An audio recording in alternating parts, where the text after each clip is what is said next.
right, I am here with Alex Kantrowitz. Alex, thanks for joining us. Thanks for having me. So, you are the author of the best selling book, Always Day One: How the Tech Titans Plan to Stay on Top Forever. And it's really an incredible read for anyone that just wants to gain insight into how these world changing companies operate and what their philosophy is. So, I'd like to talk about what's common among the big four tech companies: Facebook, Apple, Amazon, and Google, and also what's unique about each of them. And I'd also like to get your thoughts on the congressional hearing that just took place and the arguments for and against whether we should break up these big tech companies. But I would like to spend the majority of today's episode on the future. So where we think these companies are going to go from here. So maybe a good place for us to start would just be to define the always day one mindset and how that differs from big companies in the past, which in your words, would grow slow, decline, and ossify. Right. So a big company in the past, like let's say you were starting last century, right? You would last about 70 years on the Fortune 500. So you could exist on one idea and basically ride that for a lifetime and be in pretty good shape. Today, the average company on the Fortune 500 lasts for 15 years, which means that you need to be continually coming up with new ideas. You can't just ride one. And that's sort of what this always day one mentality is. For the tech giants, unlike big companies in the past, they really do act as if it's their first day, meaning anything that came beforehand is not something that you're going to treasure. You're going to take your legacy, put it aside, and invent for the future if you want to have any chance of staying successful in a world where you're likely going to be flushed out of the system faster than you can imagine. Right. And you talk about in the book how Facebook, Google, Microsoft even, and Amazon have this always day one mindset, but that Apple is a little bit different and it maybe has a bit of an identity crisis that you talk about in your 1.0 article. So maybe you could talk a little bit about how the mindset of Apple differs from the other big tech companies you describe in your book. Yeah, so I would say that Facebook, Google, Amazon, and Microsoft are operating cultures of invention or reinvention. I think Apple is operating a culture of refinement. So what the other four tech giants have done really well is they've seen that their flagship products aren't going to take them into the future like we discussed. You just don't have the runway to be able to live off of those products for too long. Microsoft realized as they learned a hard lesson with Windows, they thought they would be able to be the desktop operating system forever. They wouldn't need to get into any other new businesses. And then we quickly moved to the age of mobile and they were left behind until they adapted. So Apple is right now in this stage where they're in this culture of refinement, where they're really counting on their flagship product to lead their business into the future, and that's the iPhone. And I think that's a danger. And you can see that inside Apple's culture, they're not built for inventiveness. They're built for making the screen a little bit shinier and the battery last a little longer and the device a little bit thinner, which are all good and have made the iPhone the most successful mobile device in history. But when it comes to shifting into the future, something that I think we'll discuss, it's really not going to benefit Apple very much at all. Yeah, definitely. And I've even noticed this myself. Like I've upgraded to a new iPhone once a year, every year since I think like the iPhone 4. But I'm probably not going to upgrade, although I might just because of 5G. But it does seem like, okay, how many more iterations of the same basic device can we put out there and have people still be willing to buy it, especially with everything going on in the economy right now and with COVID? So what do you see as Apple's path towards the future if they do get things right? Like, will they move beyond an iPhone into wearables? You talk about maybe having a smart car and some other possibilities. I'm curious where you see Apple going from here if they are able to change things up and be more innovative. Yeah, I think it starts and ends with the culture. Once you create a culture that's able to have that's able to incentivize invention, then all of a sudden you'll be able to invent. And I think that if Apple turns the culture around, then it will, find its way into all manner of different worlds. So, for instance, it tried to build a voice assistant with Siri, gave Google like a 5-year head start. When it came to building the Google Assistant, but Google's Assistant is still much better. Why? The answer underneath is culture. Apple didn't let the Siri team talk to anybody else within the company. And if you can't do that, you can't really effectively build a voice assistant because the voice assistant needs to plug into all the different aspects and apps on the phone. And the Siri team had to kind of sit inside. The same goes with the car, right? Apple's trying to build a car, but that car is really failing right now because, again, it's the same type of culture problem where they have iPhone people and iPhone mentality, underpinning the car's construction, and that leads to problems. I'll give you one example. With the iPhone, you obviously start with the design first, and then you get the software inside. They want to do the same thing with the car. The problem is that by doing that, they've shied away from some of the ugly parts that we have in self-driving cars right now. Self-driving cars look like rolling submarines right now because they have these sonars and radars that are and lidars that are up on the top of on the top and the sides, and they're ugly, but they're what makes the software work. And Apple's designers didn't like that, so they, according to the sources I spoke with for the book, took the sensors and tried to hide them inside the car, which then ended up giving their machine learning engineers far less data to work with. And that turned into a problem, in terms of the project's success. So I think for Apple, start with the culture, create an inventive culture, not just one of refinement, and then all of a sudden the world will be open to you in terms of the next eras of computing. Voice computing might be one of them. The smart car might be another. But again, without the culture, you're in seriously bad shape. So that's where it has to start and end. Yeah, totally. And it seems like Apple used to sort of make the case of having just the best possible products pretty much on all dimensions. And now it seems like their real value prop is privacy.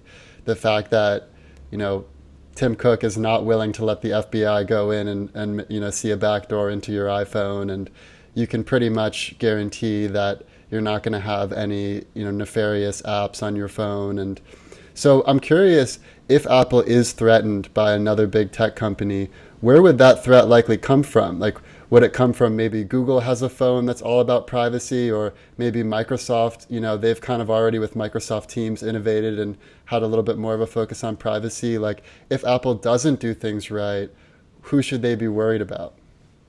Yeah, I'm glad you brought up competitors because this is what it's really about. The privacy marketing term is all about fending off competitors, and that would be Facebook and Google, who have had their issues. And I wouldn't suggest that Apple isn't effective on the privacy, but it is a marketing device. And the reason why they're rolling it out is because Facebook and Google are competing with them, both with a competing operating system with Android and with messaging systems that Facebook has. That's why Tim Cook has started attacking Facebook. It's not because he enjoys it, it's because he needs to. iMessage is such a lock-in for Apple devices. People won't switch off of Apple devices because they don't want to show up as a green message if they're using another device. And so who can possibly take that advantage away? Well, Mark Zuckerberg can, because he owns Messenger and WhatsApp and Instagram, which people use for messaging. And if people move their messaging to those apps entirely, then that could be a big problem for Apple as it tries to own the lock-in for its devices. So that's why Tim Cook needs to emphasize that Apple is about privacy. Does he care about privacy? I'm sure, but what he really cares about more is maintaining his lead in the mobile device sector. And to do that, he has to sell against Facebook, sell against Google, and that's what this privacy campaign is all about. Definitely. And one thing that struck me during the congressional hearing is that a lot of these Congress people really harped on Apple for their App Store and the fact that they take a 30% cut of apps. But Google has the same exact policy. So it seemed weird to me that they would only harp on Apple for that reason, but not for Google. Is there any, is Apple doing anything worse than Google as far as anti-competitive behavior? Now, you're going to have to fact check me on this one, but I believe you can still install software on Google devices without that App Store. So the Apple, but I mean, these are problems with both companies, right? They are giving their products away, in Apple's case, the App Store, in Google's case, all the Google services, right? And this is a problem because they then create these massive marketplaces that aggregate, all the supply. Facebook and Google have all the content. Amazon has all the products. Apple has all the apps. And when you are the marketplace of record, you can then, use that power to squish suppliers. Right. So, is Apple any worse than Google on this front? I wouldn't say so, because you have, Google has its App Store, but it also has, an ad exchange, and the ad exchange does the similar thing as the iOS App Store. So it's all about marketplace power and how it manifests itself in the way that these tech giants run their operations. Apple might do it one way, Google might do it another way, but it ultimately ends up being the same problem, just manifested in different ways. Totally. Yeah, and it also seems like, we've talked a little bit about how having your own operating system is a big advantage, and that's something that Facebook doesn't enjoy. So maybe now we talk a little bit about Facebook and its strategy. Mm. And, Facebook has, I think when a lot of people hear about Facebook, they're like, oh, I never use Facebook anymore. Like, it's over. Like, that company's kind of had its heyday. But they don't take into account that Facebook is not just Facebook. It's Facebook, Instagram, WhatsApp, it's Oculus. And maybe with Oculus, they will be able to build their own operating system. So I'm curious your thoughts on how Facebook can stay competitive and whether it really will need to eventually have its own operating system to compete with the likes of Apple, Google, and Amazon. Yeah, the way that Facebook stays competitive is it invents and reinvents fast. Facebook's gone through so many different eras in its very short lifespan. It started out as an online directory, then it moved to this broadcast network where you could broadcast your thoughts to anyone, and basically everyone that you've ever met. And then it realized that people wanted less of a broadcast platform and were moving more towards messaging. And so now it's reinventing itself again, and doing it by emphasizing intimate sharing with groups Hmm. and messaging. So this is now the core of Facebook's strategy. It's not broadcasting to everyone through the newsfeed. It's finding spaces for you and your loved ones or your close friends to be able to communicate through Facebook's products. And the way Facebook does this is it's built a feedback culture inside its company, which I go into depth about in Always Day One, the book. It makes sure that people can bring ideas to folks no matter what level they're at. It makes sure that, like, even if you're at the bottom of the company, you have an opportunity to go up to Mark Zuckerberg and tell him what you think. And actually, by appreciating other people's ideas and not being a visionary like we tend to think of tech leaders, Zuckerberg's been able to pivot the company through these multiple shifts. So that's how Facebook's been able to survive, despite the fact that it's living in the most fickle of all industries, which is social media. You use a social media product. One day you think it's the be all end all and that it will be the product that comes the last, in the world of social media. You think about HQ trivia, people, made that a part of their daily habit for months.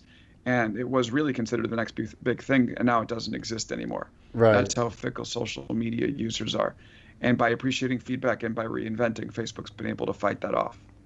Yeah, it is amazing the cadence with which Facebook delivers new products. And you talk about in the book how even though they are, in some sense, the most Chinese of all the big tech companies, because they're willing to copy awesome features and products that they see in the ecosystem, they also improve upon them. So they didn't just take Snapchat and then end with Instagram stories in exactly the same version as Snapchat. They actually continued to make it better and better. And now a lot of people would say it's actually a lot better than Snapchat stories. But there also is a dark side to this, moving fast and break things, which people talk about all the time, which is election interference, misinformation. And as Facebook kind of moves from this more like public broadcasting system, as you say, into more of private messages with Messenger and private posting in groups, it does seem like that can lend itself more to people spreading disinformation and maybe a lack of fact checking.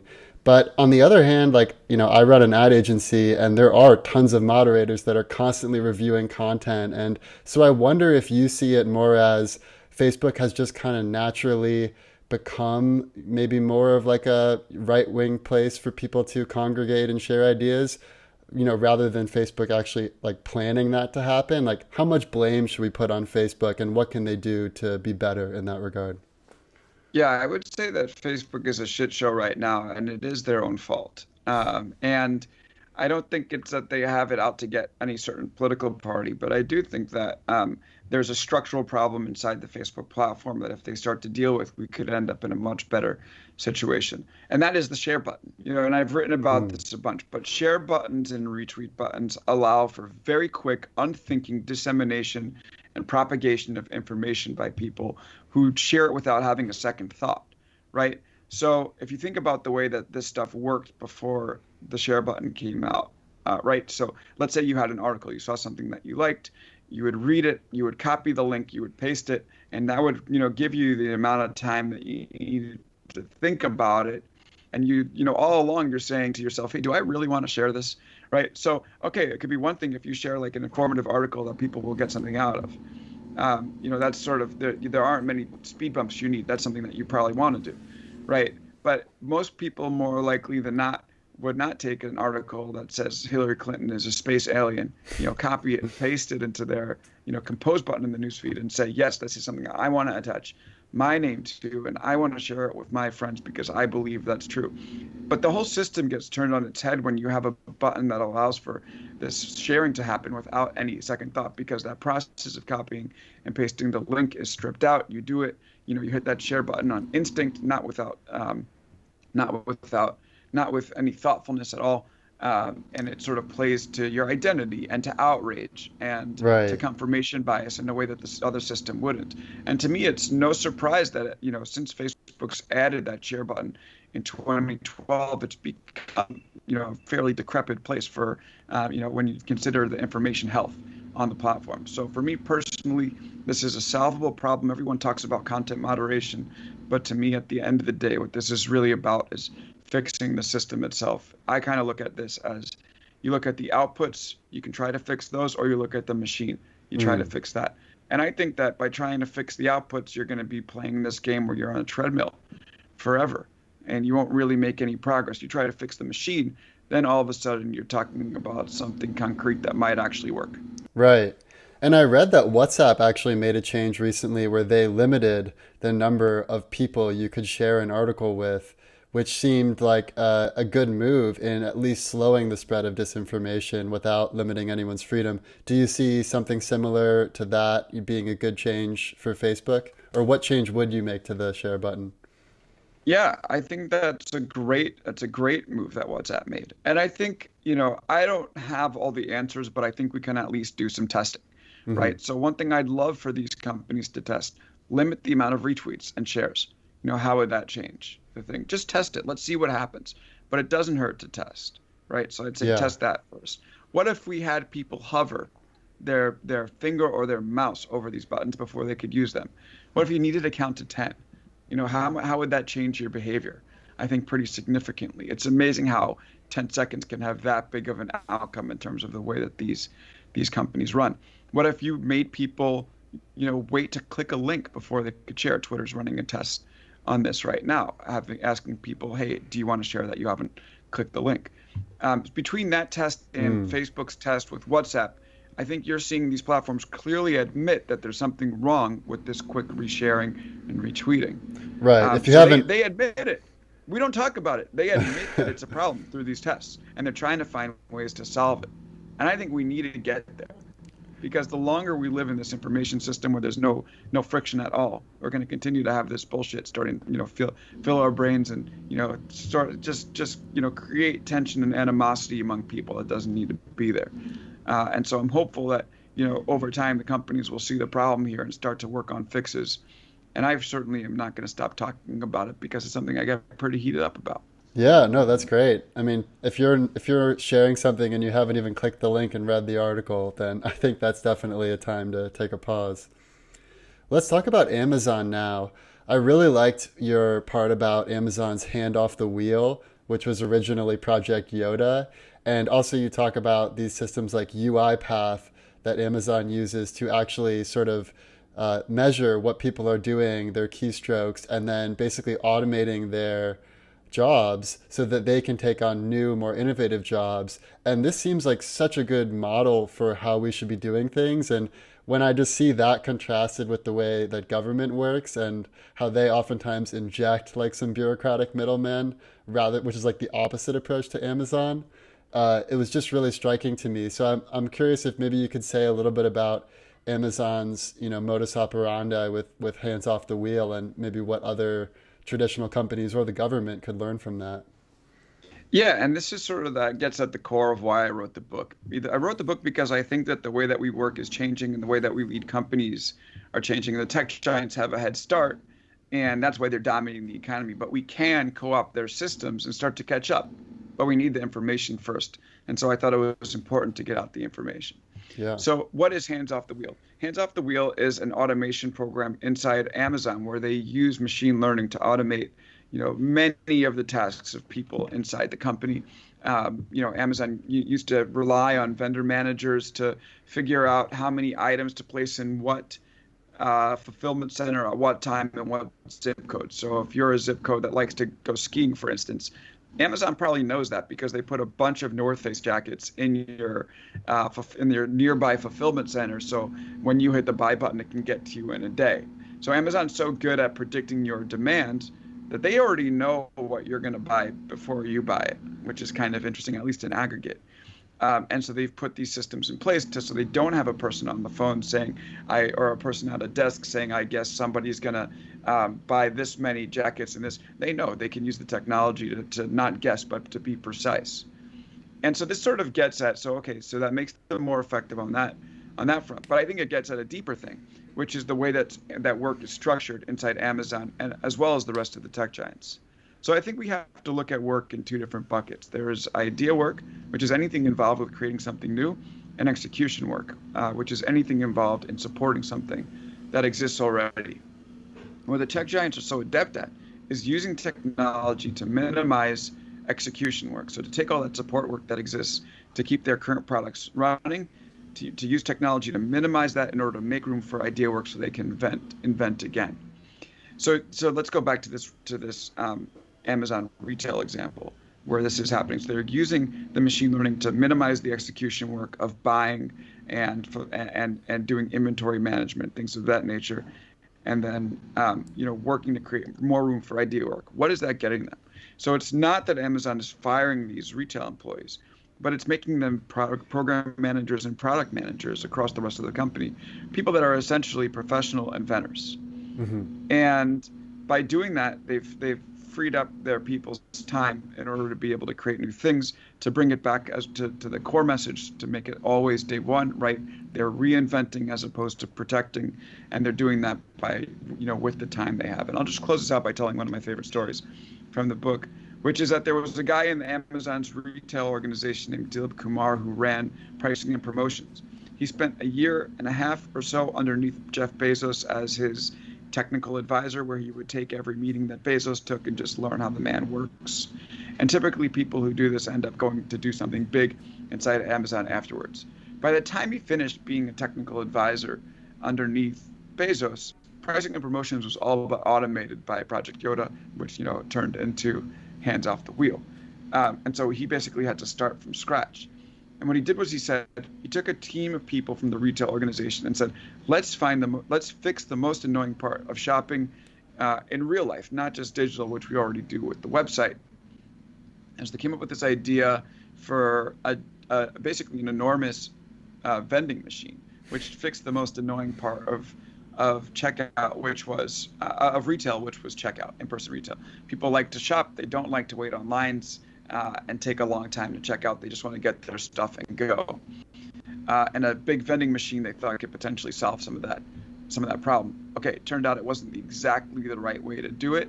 It still sort of kicked the can down the curb. So what they ended up doing was creating the Amazon Go Store, where you literally scan in and there's sensors and cameras that are watching your movements as you go. So you don't need to do any scanning outside of that initial QR code that gets you in the store. You pick whatever you want off the shelves, and then you just walk out. And it feels like shoplifting, but then Amazon will push a receipt to your phone, basically, telling you exactly what you took, and charges your card for it.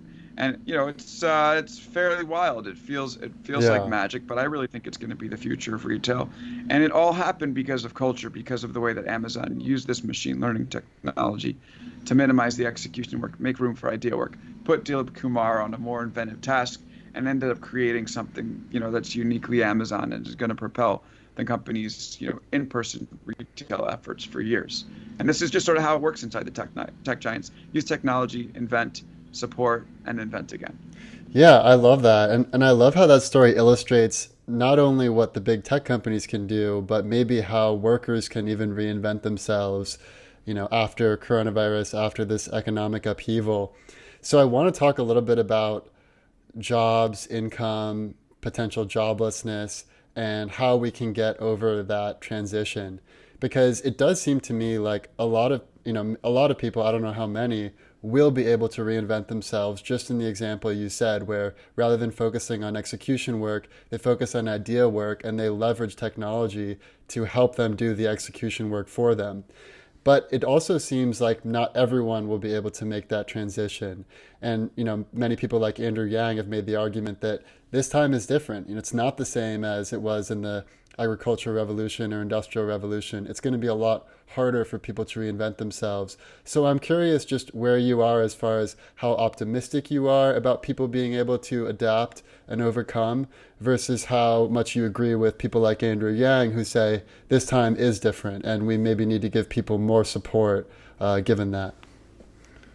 Yeah, I like what Andrew Yang has to say, but I disagree with him on this point. I do think people will be able to adapt. I don't think that it's beyond people's means to be able to do it. If you look at, the factory era, I'm sure there was a lot of people saying that folks who were, on the assembly line weren't going to be able to adapt to the knowledge economy. We certainly have problems in our economy today, but it's not because people can't do knowledge work, right? So I think what this means is we can get into this new world. We just need to change a few of the ways that we do things because ultimately it does require a new system of thinking. And the way to get good at this is through education that teaches not to memorize and spit back, as we have in most of our institutions. And in fact, towards the end of the book, I went back to Cornell School of Industrial and Labor Relations, where I studied as an undergrad, and I had professors basically, shaking me and being like, the problem is not automation. The problem is that our students are only interested in memorizing and spitting back, learning the system, getting A's, and they don't have the ability to think abstractly. Right. Or work in a world where they can live without the pressure of success, where they can be, and I know it's cliche, but be, willing to fail. And Yeah. without that, our education system is going to put us in a bad position. So I don't take the Yang position that it's hopeless and we need to give people money. I think there is hope. We got to believe in people's ability to do this stuff. It's hard, but it's not out of our intellectual, capabilities. We can do it. We just need to be able to educate the way to think that's going to get us there, as opposed to, sort of relying on our current system today, which is not going to get us very, very far. Yeah. Yeah, it almost feels like humans are becoming kind of like the sensory nodes that kind of feel out what people want, where there's opportunities, and coming up with ideas. And then eventually a lot of the execution work can just be done, whether it's, through being a third party seller on Amazon or having a store that you sell through Instagram or any of these big tech companies. Like you can see them as a threat, but you can also see them as handling a lot of the work for you so you can focus on coming up with new ideas. So maybe, Yeah. I don't know if you want to respond to that, but I do, yeah. I yeah, mean, just think about how much time we spend on stuff we don't need to be working on. Filling out yeah, expenses, writing forms, moving data from one place to another. We have so much time on execution work and so little time on creativity. So people are scared of this new world that we're heading towards because of the way that technology is going to be involved in the way we work. But I think it's pretty great, and I think yeah. there's so much potential there, so much to be excited about. We just need to be able to manage our way into it in a way that's safe and sustainable for everyone. Right. And I guess that's what was kind of so striking about the congressional hearings is that it just seemed like there were these two different philosophies about how America should operate.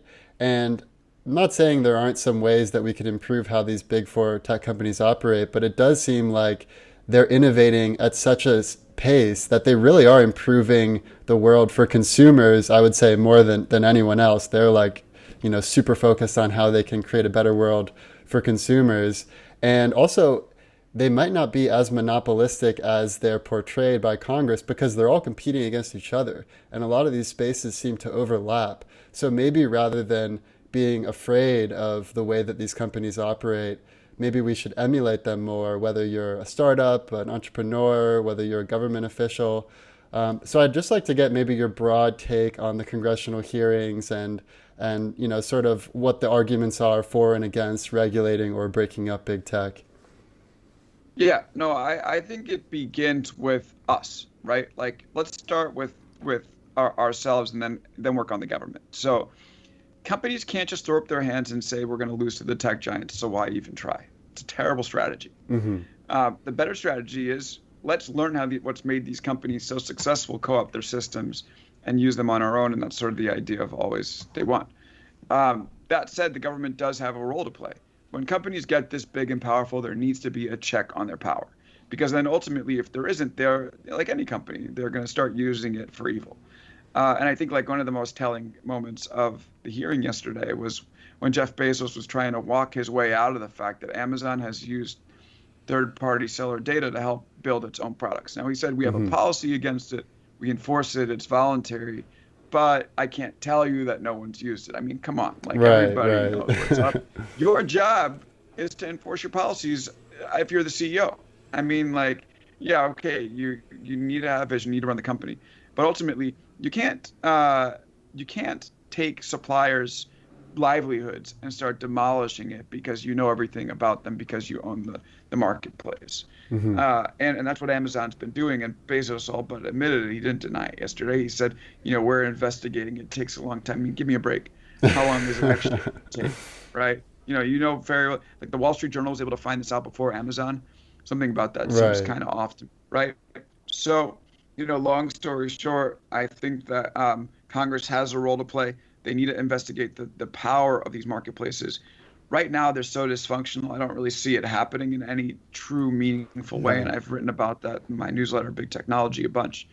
But ultimately, I think I think that it's a push and pull. Tech giants push. The government needs to be able to pull. Make sure Hmm. that they're restrained and these power abuses, and then ultimately we're going to get to a better place because of it. Um, Yeah. so that's my take. That are they good for the economy? Yes, but I think Scott Galloway said it. They're a net positive, but the key word is net, and we need to look at the negatives and make sure that we can minimize them to create a healthy economy for everyone, not just for these Hmm. companies. But again, let's for us, working in the business world, what we could do first is get our own house in order, make sure our culture and our processes are as good as the tech giants, and then worry about having the government coming in and trying to, effectively restrain them to give us room to compete. Yeah, definitely. And I'm curious, what would a good solution be to Amazon's third-party seller issue?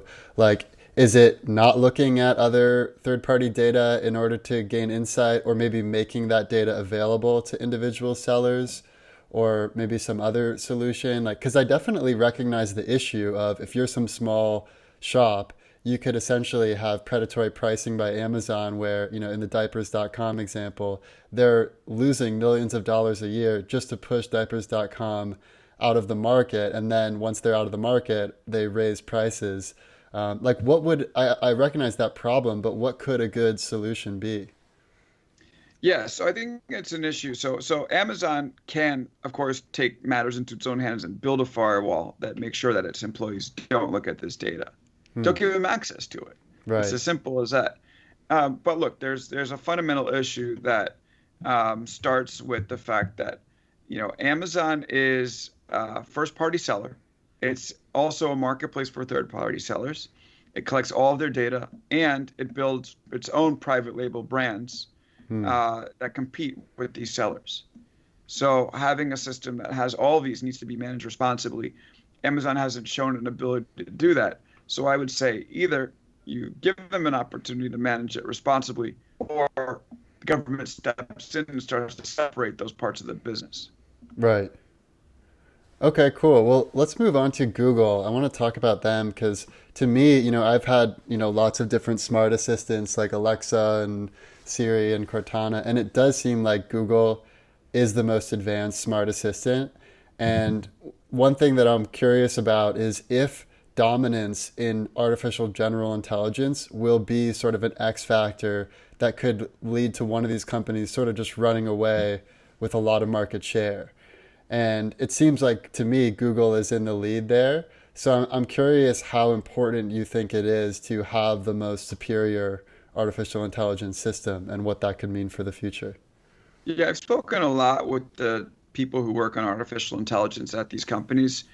There are predictions we'll see artificial general intelligence, which the definition is that it mirrors human intelligence. There are predictions that we'll see that in our lifetime. Of course, once you get artificial general intelligence, it becomes super intelligent Right. because it can stay up all the time. It can have access to the world's, collection of facts, and doesn't need to spend time learning. So I think we go quickly from, narrow intelligence to super intelligence, and general intelligence isn't really a thing. So, I don't see in our lifetime us getting to super intelligence. It seems really difficult. We're just getting to the point where we're letting computers determine like what images are uh, um, they're looking at. Before computers were blind, now with computer visions they can see. Same thing with interpreting language. But to be able to have common sense and make predictions and act on those predictions is just an order of magnitude further than what we have today. I mean, here's what the technology, it's actually kind of interesting. The technology today, so machine learning technology today is being fed videos, lots of videos. And then and because it can see, now it's starting to figure out what's going on in those videos and being asked to make predictions, right? So imagine you showed, and I'm just kind of talking abstractly here, but imagine you showed an artificial intelligence, platform, all the videos on YouTube, and then you took a bottle and you started to pour it over someone's head to the point where the water almost came out. Now, what researchers are trying to get machine learning intelligence to be able to do is to say, if you turn that bottle a little more, that person is going to get wet, Hmm. right? And it sounds basic, but the idea is that's the way you understand this world is we live our world second by second, and we're basically trying to operate in it by making predictions and decisions based off of what we predict is going to happen. Right. And so that's where we are today. We're still in the very early stages of getting this very basic prediction functionality, to the point where it's not a joke. So, I think that even narrow intelligence, like the smaller things like computer vision and natural language processing, are going to be big for the tech companies, but I don't think we're going to see them getting into super intelligence anytime soon. Okay. Good to know. And I'm just curious, have you looked into it all OpenAI's GPT-3 that just came out like a couple weeks ago? Because that to me seems like a pretty big milestone. At least like, the fact that maybe it can't predict that someone's about to pour water on their head and get wet, but it can predict what the next, sentence is going to be or should be based on a Mm. minimum amount of input. Were you Yeah. impressed by that, or do you think it's, we're still pretty far away? I still think we're pretty far away. I mean, you can get AI to do amazing things. I mean, think about how Google's machine learning beat Go. Yeah, Um, yeah. so But we it's can get pretty them to narrow. do You got to impressive work things, with a but human. yeah, Yeah. to take it to go from there to a thinking brain type of computing is a massive, massive leap, Yeah, and totally. definitely at least decades away. Awesome. Okay, so I just have one other question about Google, and then maybe we can get into some rapid fire questions and then the future. Great.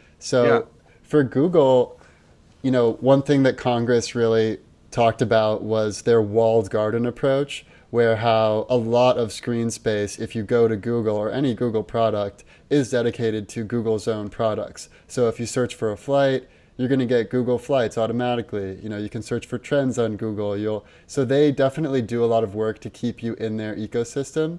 And Congress has had concerns that that's anti-competitive behavior. But I could also see from the consumer's perspective how it's really convenient to be able to just use like free mail and free flight checker and all of these free tools. So I'm just curious what your thoughts are on sort of weighing what's convenient for consumers and what might be anti-competitive for other competitors. Yeah, I don't I think the Congress should really look at the Google ad marketplace. This idea of, the Google search results. I know a lot of people like to point to them as an issue, but I don't know. I'm just thinking about from my standpoint as a consumer. I love that stuff. Yeah. I type in time. I don't need to go to a website. Google will tell me the time in whatever city I want. Yeah. I search for a flight number. Google will tell me if it's on time. I don't need to go into my email or to some other website. I search for a definition. I'll get that right in Google. I search for, information about a historical figure. I'll get it there. Ultimately, what Google is, and this is sort of what they're moving to with the assistant, is a conversation between Google and the user.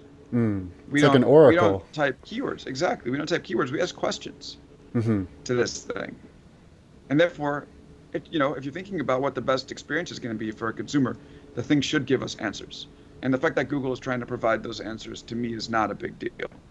Yeah, I agree. And I think it's a necessary step along where you can ask Google verbally and get a quick answer. That it's not like they could read every single like competitor option and then have you Totally. choose. I mean, yeah. Like, who are these Luddites who are saying we must be able to click into the links, you know, make our lives worse? I don't know. I mean, I understand the open web is important.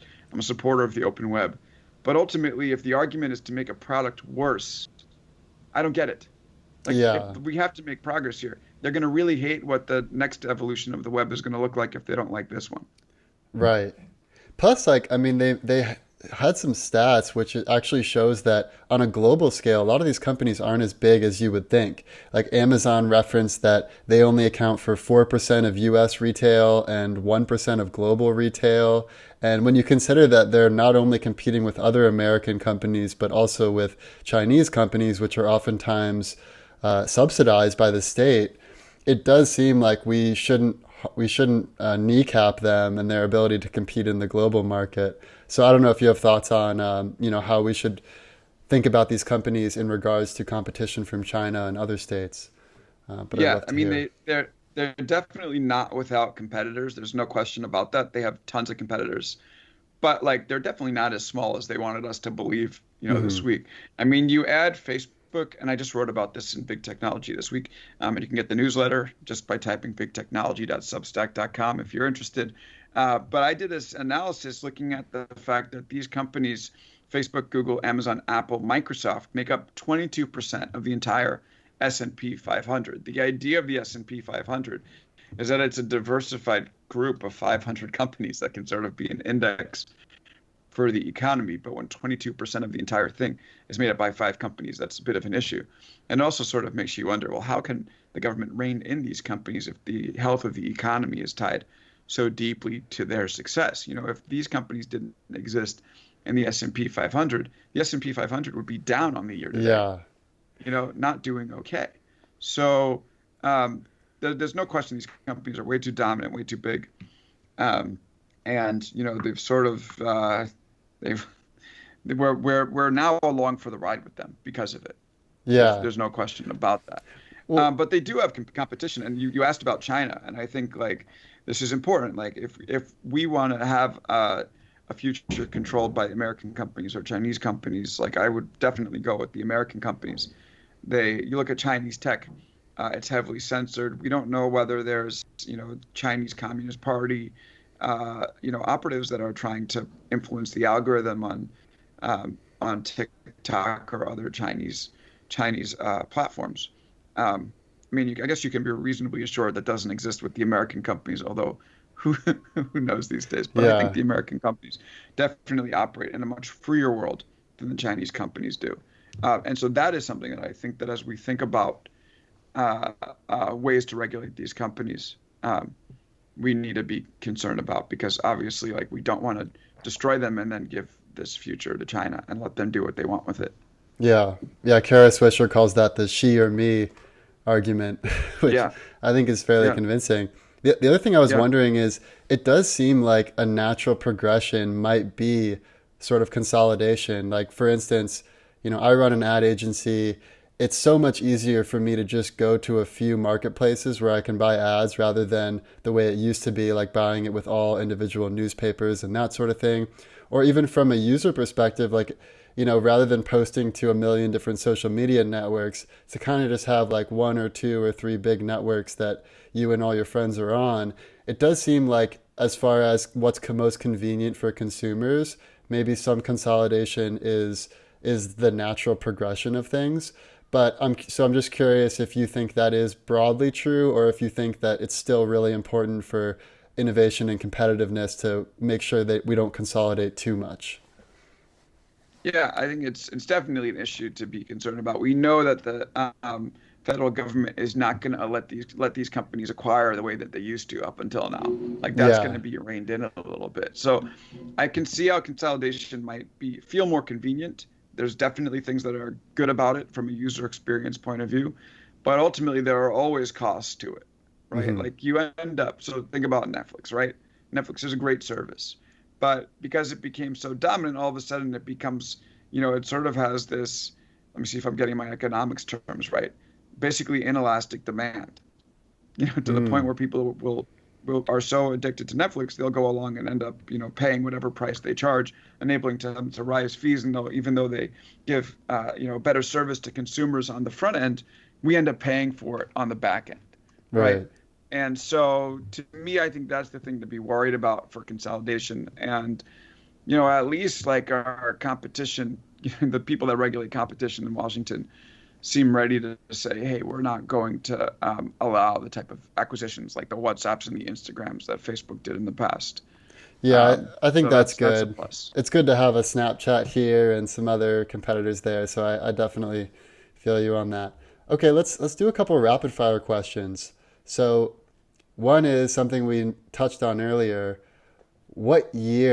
By what year do you predict we will achieve artificial general intelligence? So you said not in our lifetime. Do you think it'll happen by 2100? Like, if you had to give a guess for a year, what would you say?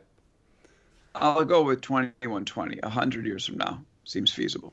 Okay, nice. Will consciousness arise within AI systems once they reach a sufficient level of intelligence? That's a good question. I know it's rapid fire, but like you start to get into the definition of consciousness. And is consciousness tied to life? And if they do have consciousness, then are they living? These are good questions. I would say that, yeah, if you end up getting to the artificial general intelligence, you will definitely see some form of consciousness inside these programs, which is crazy to talk Yeah, about, but it comes along with the deal. So yeah. yeah, I agree with you. Okay, what do you perceive as being the single greatest threat to humanity or human civilization right now? Me and ourselves, we're always our own Mm, worst enemy. And we just can't, I mean, you're kind of seeing in this coronavirus era that we just can't help ourselves, right? Like people know what to do and they can't do it. Same thing hmm. with climate change. We know what to do, we can't do it. And so we're seeing this in micro, right? The problem that exists in macro. And I think that's an issue, a big issue for the way that our society is running. Because, it's like if we can't help ourselves, then what chance do we stand at solving our biggest problems?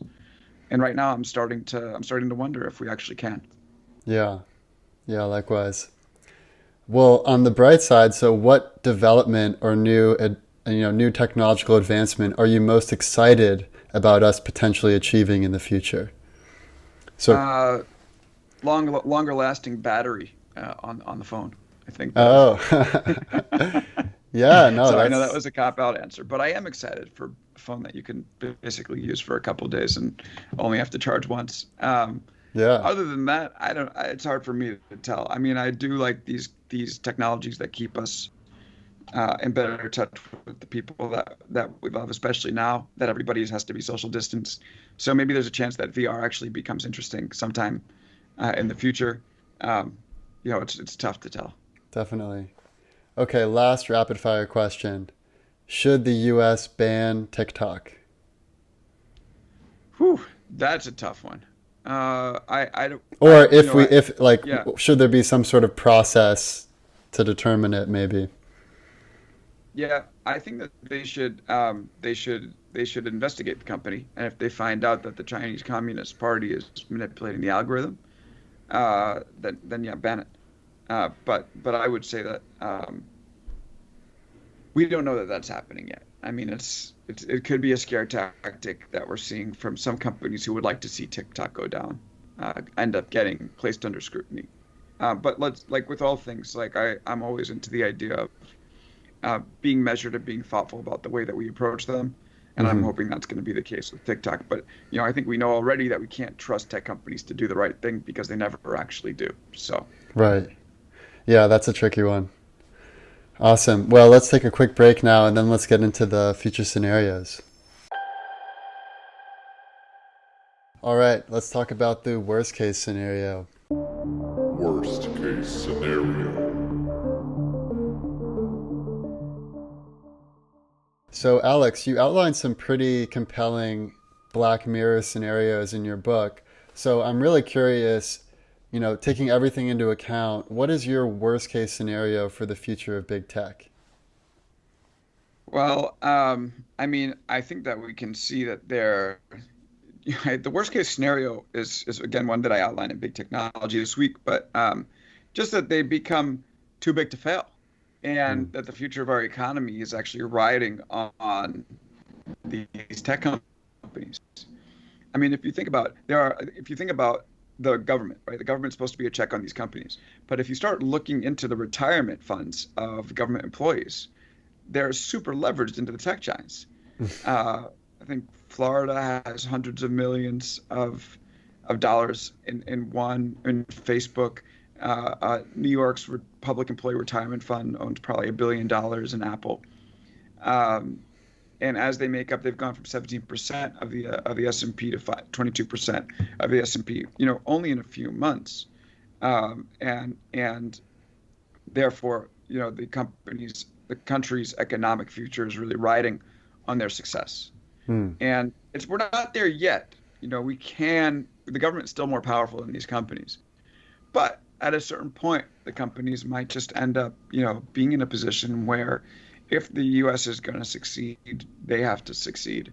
And that becomes a really scary place, I would say, for anyone competing with them because they are essentially able to operate in a world without checks. And I worry about that. Yeah.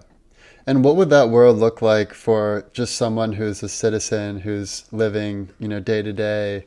Would it be, basically a much more drastic income inequality than we have right now, or what would it look like on the ground?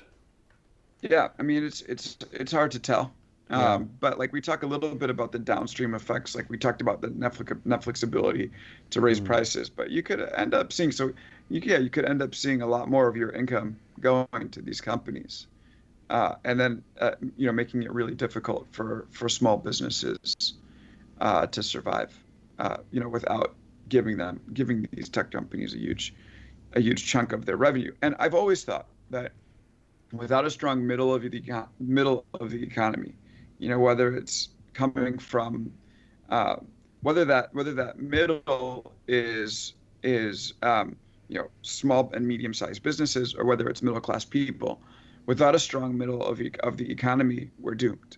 And I actually did. You talk about the Black Mirror chapter. I actually did speak with a history professor who concentrates on labor studies, and basically I said, what if a lot of us go out of work, right? And he's like, we could have, unrest in the streets, and we were already seeing that. Yeah. Um, and yeah, I really do think that if we put all of the wealth in the hands of the tech giants and cut out the middle of the economy, we're going to be in some serious bad shape. And not live. We already don't live in a healthy society. Our society is unstable and needs fixing. But it will exacerbate the issue, and it could be ugly. It could be ugly. Yeah. We need strong middle. That's what it comes down to at the end of the day. Totally. Let's talk about the best case scenario. So, in your book, you outline this Disneyland scenario, which I thought was a Hmm. really smart metaphor because it shows that the role of kids in Disneyland is to have fun. Like, that's their only Yeah. job. And Hmm. yet, without the kids, Disneyland would be totally meaningless. So, you could imagine a sort of economy where all of the execution work is done for you, and our job is just to flourish as human beings. So, I'd love to hear you describe what your best case scenario is for the future of big tech and society at large. Best case scenario. Oh yeah, that's right. So I wrote the Black Mirror chapter to illustrate that we need more dark thinking in the tech world because we don't often anticipate the um, we don't often anticipate the negative uses of products, or the tech world doesn't. As an outside observer, sometimes anyway, we give ourselves too much credit for knowing what's going to happen. But the tech world certainly doesn't because there's so much optimistic thinking within its halls. And so, for that's why I wrote the chapters to say, hey, we can actually be prepared for some, dark scenarios if we end up, actually starting to try to think about them. So I called a person I thought would be the biggest dark thinker, I've ever met, which is a guy named Nick Nick Bostrom. Bostrom. Yeah. Yes, exactly. Who's, been called the doomsday philosopher and has warned about the destruction that could come about if superintelligence, comes into existence and starts to say, starts to take charge and turn humanity into paper clips or Right. anyway, whatever Runaway AI. scenario that he imagines. So I called him up and I was like, all right, Nick, give me the worst case scenario. And he goes, I'm not quite sure that we're going to be headed that way. And everyone calls me for the dark thinking and the Black Mirror, but actually I think we can have a best case scenario if we're careful about it. And I said, okay, that's interesting. Why don't you tell me more about that? He basically said that if we get artificial intelligence to take over a lot of work, we can create a society where people will just be able to enjoy life. And that's where he brought this Disneyland comparison in. And by the way, I appreciate you citing it because it means you've actually read the book, which is awesome. But he basically said that, I was like, will we be fulfilled without work? And he said the kids in Disneyland seem pretty happy, and their whole job, as you mentioned, is to have fun. So why can't that be us? He said people that retire and don't work have, very meaningful lives as long as their health is doing okay in most cases. And so to me, I thought that was pretty profound. That if we create a system that accounts for some of the worst abuses of this technology, and we are able to develop it in a healthy way, we could end up, living a pretty good existence. Yeah. At the end of the day, which is pretty cool. Yeah, totally. I mean, it seems like we're kind of already moving a little more in that direction where, there's this rise of, no longer the gig economy, but the hustle economy 1.0 was talking about, which is like, everyone's starting their own, Substack or podcast or, just basically whatever they're passionate about, making that what they do rather than, basically being a drone for some company like we would in the industrial era. So I share Nick's optimism, although I also reserve some some potential pessimism for what could go wrong. So I recognize the importance there. So I'd like to maybe bring it home with the most likely scenario. Most likely scenario.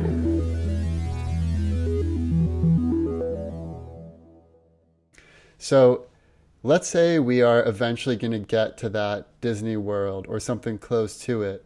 What's the path between where we are now and where we want to be? Like, what does that transition look like? I mean, I think it's going to be difficult. I do think that there's a lot of reasons to think that we can have the optimistic scenario, but you're asking realistic, so I'm just going to tell you the way that I think about it, which is that, again, we're a society that doesn't really seem to be able to help ourselves. We're not good at adjusting smoothly. We adjust with pain. And there's going to be a lot of pain as we move from a world that exists the way that it does today to one that's way more technology enabled. Because I don't have faith that our education system is going to be able to change in the way it needs to solve for these problems, or that our politicians are going to be able to act competently, or that the public will see this for what it is, given that we're living in a world of disinformation, or even wearing a mask has become controversial. So I think it will create a lot of pain, as we make our way there. We'll eventually adjust like we always do. Humans are incredibly adaptable species, but it's going to be hard. It's going to be hard. Yeah. Is it going to take some sort of boiling point for us to make that adjustment? Like, you brought up that if there's no middle class, society really can't function in the way it needs to. And, one example that comes to mind is the Arab Spring, where essentially a lot of people in the middle class were getting, less and less income. They were more and more dissatisfied with what the government policies were. And because they didn't have income and they didn't have a place to live, they eventually were like, look, we are not going to leave this square. And pretty soon you have thousands of people in the square demanding change. And there was violence. And then finally some change happened. Do you think we're going to need to reach some sort of critical boiling point in order to, like you said, learn from pain and actually make the necessary changes? Yeah, I mean, look, the way that we went from the industrial economy to the knowledge economy, uh, it wasn't easy, but we had some protections, right? That got us to a point where that transition could be good.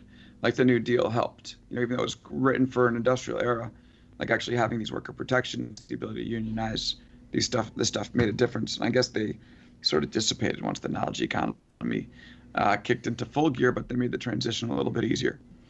But yeah, I think that ultimately